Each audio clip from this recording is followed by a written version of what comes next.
நமஸ்காரம் நமஸ்காரம் மவ சிவ.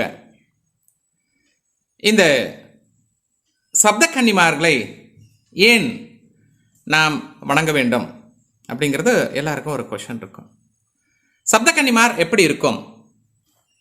சப்த கன்னிமார்ங்கிறது 7 சப்த கன்னிகள் ஒரே மாதிரியே இருப்பார்கள்.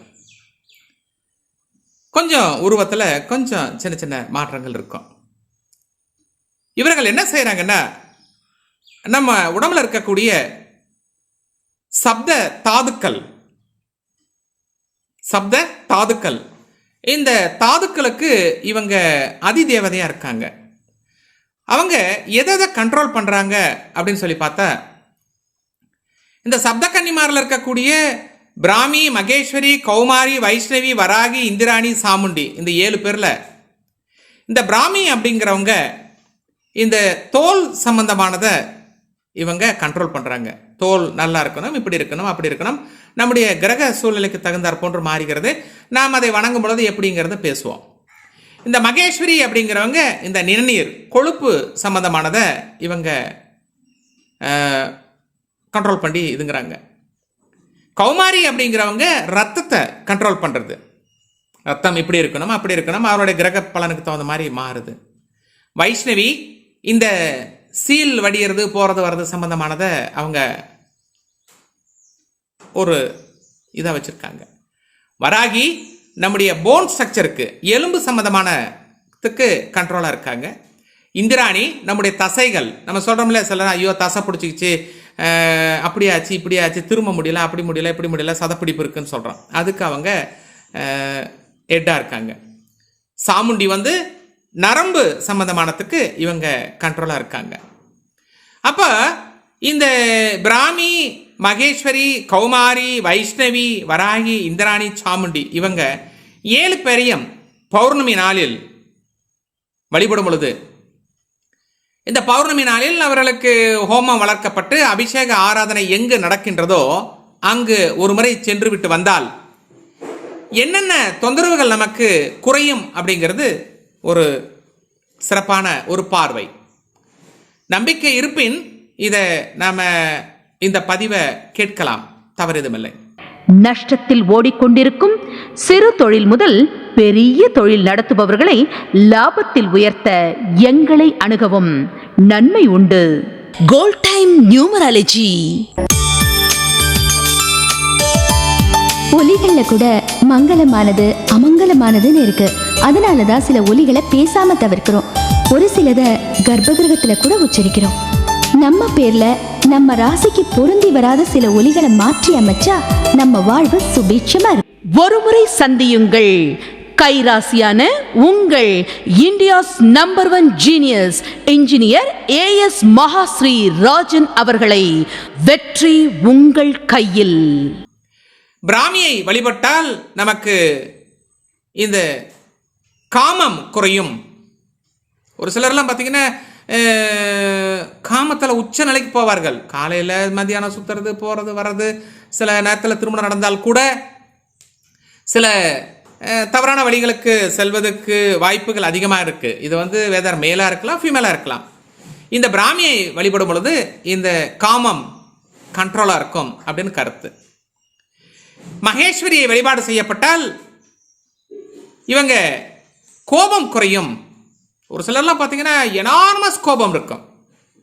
அந்த எனார்மஸ் கோபத்தில் என்னன்னு கேட்டால் திட்டுறது, பேசுறது, அடிக்கிறது, உதைக்கிறது, அதனால் கோர்ட்டு கேஸு போய் வாழ்க்கையே சின்னாபின்னமாக மாறுவதற்கு வாய்ப்புகள் அதிகம் இருக்கின்றது. ஆகவே மகேஸ்வரியை வழிபாடு செய்யும் பொழுது கோபம் அவர்களுக்கு குறைகிறது. கௌமாரி என்னன்னா இந்த ஒரு மாயையை ஏற்படுத்தக்கூடியது. இந்த நிலையில்லாமல் இருப்புகிறது. காலையில் ஒன்று பேசுறது, மதியானம் ஒன்று பேசுறது, இப்படி அப்படி நான் எவ்வளோ நாளைக்கு இருக்க போகிறேன்ப்பா, என்ன சொத்தை வச்சு என்ன பண்ண போகிறப்பா, அப்படியா இந்த நிலையாமை குறைஞ்சி இந்த நிலையான கருத்துக்களை நிலைநாட்டுவதற்காக இந்த கௌமாரியை நம்ம வழிபாடு செய்கின்றோம்.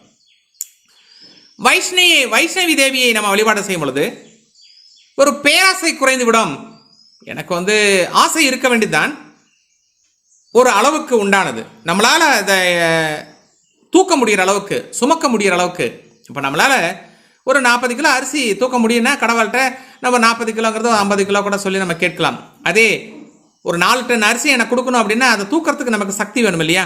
அது சக்தி இல்லைங்கும் பொழுது நம்ம பண்ண முடியாது. அப்போ அந்த பேராசை குறைவதற்கு வைஷ்ணவி தேவி வழிபாடு செய்யப்பட வேண்டும். வராகி, இந்த வராகி என்னன்னு கேட்டால், வராகியை கும்பிடும் பொழுது பேராசை, பொறாமை, ஐயோ அவர் அப்படி வாழ்றாரு இப்படி வாழ்றாரு, அவர் 4 கார் வாங்கியிருக்காரு, அவர் அவ்வளோ நிலம் வாங்கிட்டாரு, அவங்க இவ்வளோ பவுன் போட்டிருக்காங்க, அவங்க பையன் இந்த வேலைக்கு போயிட்டாங்க, அந்த பொண்ணு இந்த வேலைக்கு போயிட்டாங்க, இத்தனை பவுன் போட்டு கல்யாணம் பண்ணி கொடுத்துட்டாங்க, போறாங்க வராங்க அப்படிங்கிற கருத்தை, அந்த பொறாமையை குறைக்கும். யாரு? வராகி. இந்திராணியை நம்ம வணங்கும் பொழுது அடுத்தவங்களை நம்ம அந்த குற்றம் கண்டுபிடிக்கிறதெல்லாம் குறையும்.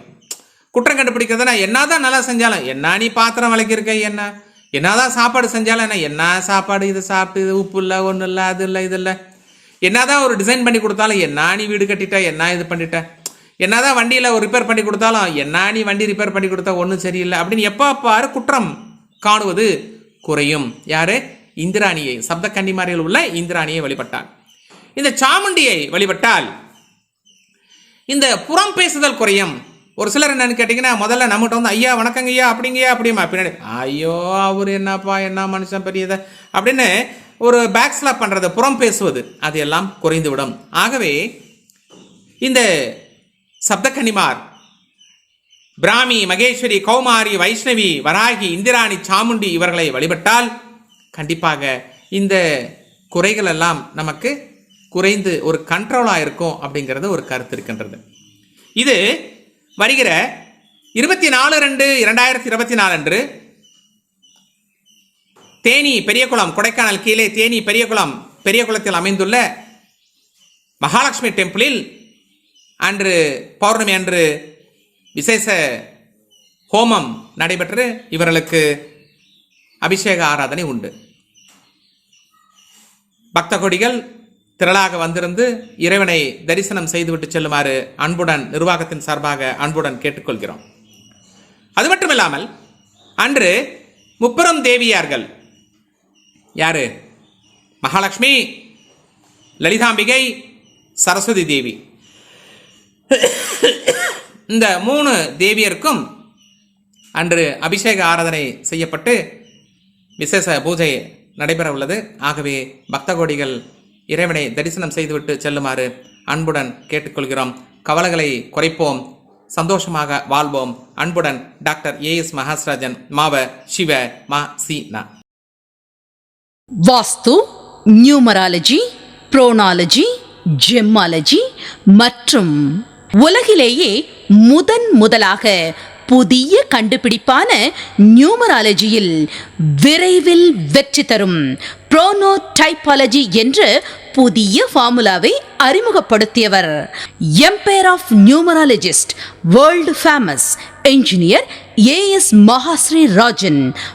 வாஸ்து, ஜெம்மாலஜி, நியூமராலஜி ஜீனியஸ். வெளிநாடு போகலாமா வேண்டாமா என்று அறிய வேண்டுமா? அணுகவும். Gold time numerology.